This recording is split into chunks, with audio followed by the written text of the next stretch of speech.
Hello friends, ജോസ്പിൻ and YouTube ചാനലിലേക്ക് എല്ലാവർക്കും സ്വാഗതം. ഇന്ന് ഞാൻ നിങ്ങൾക്ക് കൊഴുക്കട്ട അഥവാ ആവിയുണ്ട എന്നൊരു റെസിപ്പിയാണ് കാണിക്കുന്നത്.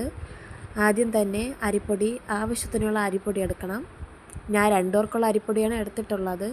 അതിലോട്ട് ശകലം ഉപ്പും ചേർത്ത് പാകത്തിനുള്ള വെള്ളം നനച്ച് എടുക്കണം.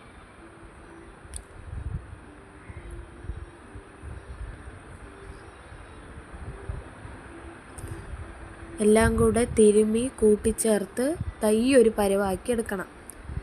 അതിനുശേഷം കുറച്ച് ശർക്കര, കുറച്ച് തേങ്ങ, ഏലക്കപ്പൊടി എന്നിവയാണ് ഞാൻ ഈ കൂട്ടിൽ ചേർക്കുന്നത്. അത് നല്ലതുപോലെ കൂട്ടിച്ചേർത്തതിന് ശേഷം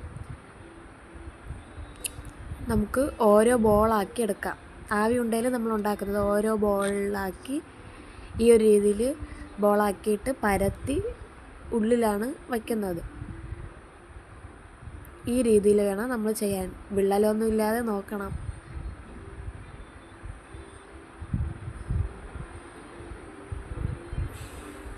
ബാക്കിയുള്ളതും കൂടെ നമുക്ക് ഒരുമിച്ച് ചെയ്തെടുക്കാം.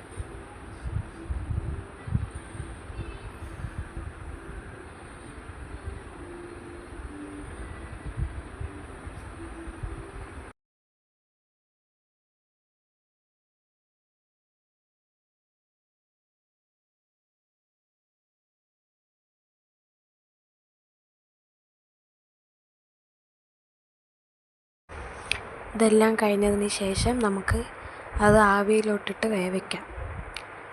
ചേർത്ത് വെക്കാൻ പാടില്ല. സ്പേസ് ഇട്ട് വയ്ക്കുമ്പോൾ നല്ലപോലെ വെന്ത് കിട്ടും. കണ്ടില്ലേ, വെന്ത് കിട്ടിയത്? ഇതാണ് നമ്മുടെ രുചികരമായ ടേസ്റ്റി ആയിട്ടുള്ള ആവിയുണ്ട അഥവാ കൊഴുക്കട്ട.